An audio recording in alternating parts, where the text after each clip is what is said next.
અત્યાર સુધીના ભાગમાં વિચારો, કાર્યો અને પરિણામ વિશે વાત કરી.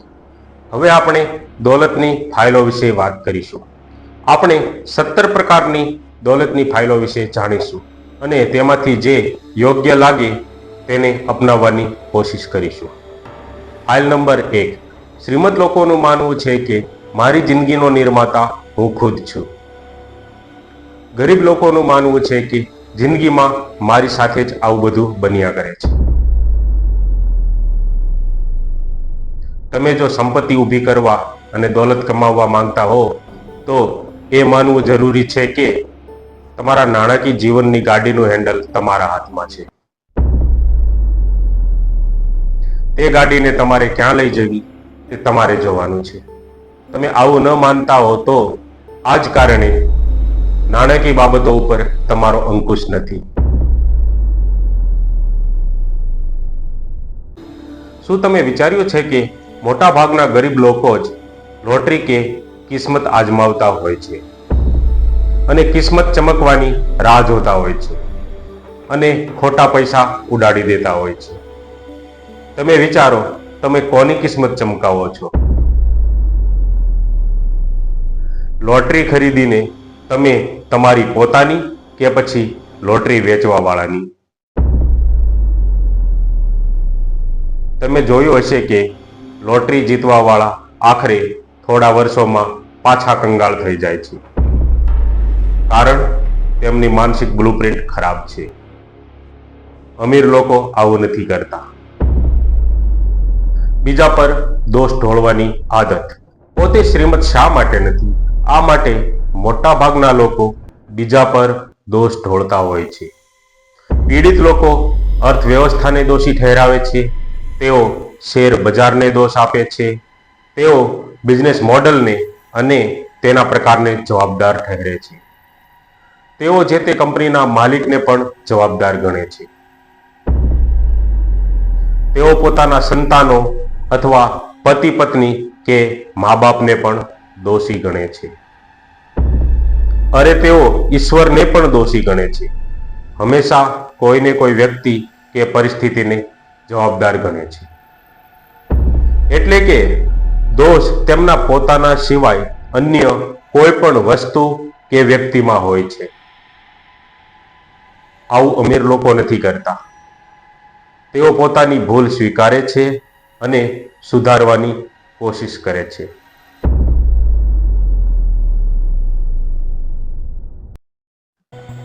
પોતાની જાતને હંમેશા સાચી ઠેરવવી. ઘણા લોકો કહે છે કે રૂપિયા મહત્વના નથી. હવે હું તમને એક સવાલ પૂછીશ. જો તમે એમ કહો કે તમારી પત્ની, પતિ, મિત્ર, સહેલી કે સગા સંબંધીઓ તમારા માટે મહત્વના નથી, તો શું એ કોઈ પણ તમારી સાથે રહેશે? આ સ્પષ્ટ છે કે જે પણ લોકો એવું વિચારે છે કે રૂપિયા મહત્વના નથી, તેવા લોકો પાસે રૂપિયા હોતા જ નથી.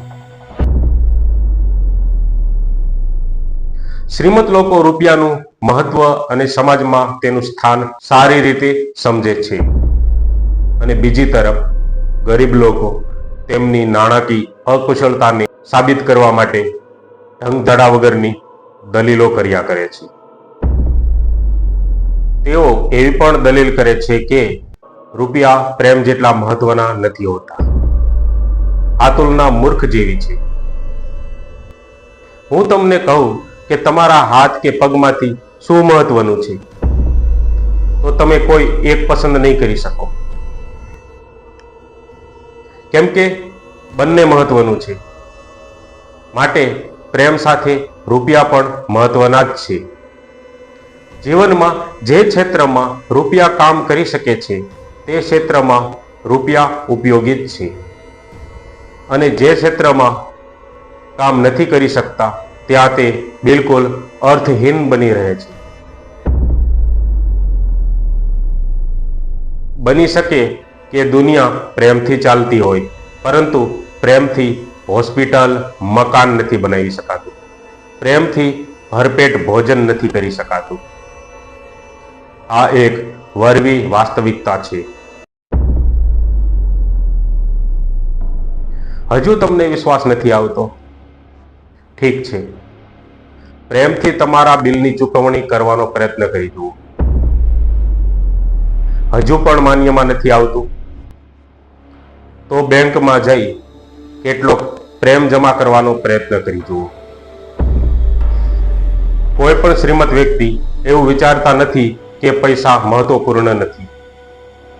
જો હું તમને આવું સમજાવવામાં નિષ્ફળ રહ્યો હોઉં અને હજુ પણ તમે એવું વિચારતા હો કે પૈસા મહત્વપૂર્ણ નથી, તો મારી પાસે તમને કહેવાના 3 શબ્દો છે.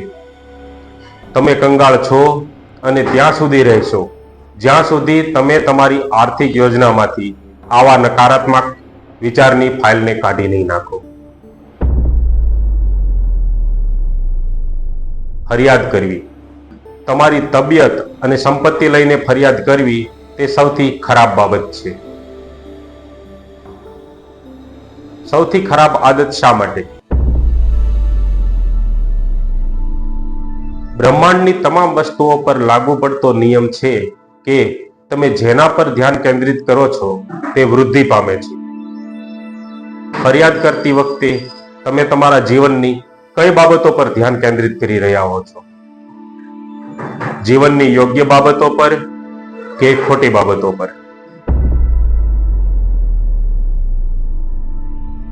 દેખીતું જે છે કે તમે જીવનની ખોટી બાબતો પર ધ્યાન કેન્દ્રિત કરીને જ ફરિયાદ કરી રહ્યા છો. અને બ્રહ્માંડના નિયમ મુજબ તમે જે બાબત ઉપર ધ્યાન કેન્દ્રિત કરો છો તે હંમેશા વધે છે. માટે તમારા જીવનમાં તમને ખોટી વસ્તુઓ અને ખોટી ઘટનાઓ મળતી રહેશે. શું તમે ક્યારેય એ વાત ઉપર ધ્યાન આપ્યું છે કે ફરિયાદ કરવા વાળાની જિંદગી સામાન્ય રીતે તકલીફ વાળી હોય છે? એવું લાગે છે કે જે પણ કાંઈ ખોટું થઈ શકતું હોય તે બધું જ તેમની સાથે થઈ રહ્યું હોય છે. તેઓ કહેતા હોય છે કે હું ફરિયાદ કરું છું અને મારી સાથે જ આવું થાય છે. અહીં તમને એક કામની વાત પણ કહી દઉં. તમારે નિશ્ચિત કરી લેવું જોઈએ કે તમે ફરિયાદ કરવા વાળાની સાથે ન રહો. જો તમારે તેની સાથે રહેવું જ પડે તેમ હોય તો એ નક્કી કરો કે તમારી પાસે લોખંડી બખ્તર છે, નહીતર ગરબડ થઈ જશે. તેના નેગેટિવ વિચારો તમારામાં આવી જશે.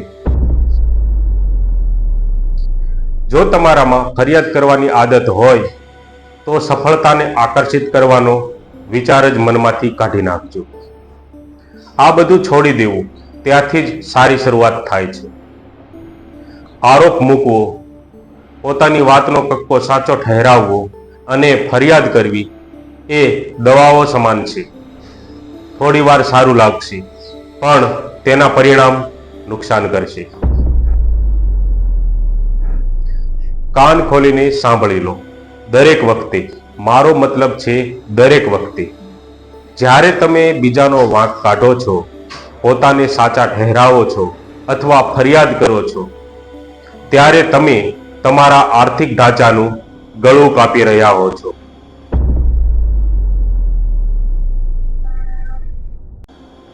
તમે તમારા જીવનમાં હાલની તમામ વસ્તુઓનું નિર્માણ કરો છો અને એ બાબતોનું પણ જે તમારા જીવન સાથે જોડાયેલી નથી. એ જાણી લો કે તમે તમારી અમીરી, તમારી ગરીબી એ બંનેના સમયગાળાના દરેક પરિસ્થિતિનું નિર્માણ કરો છો.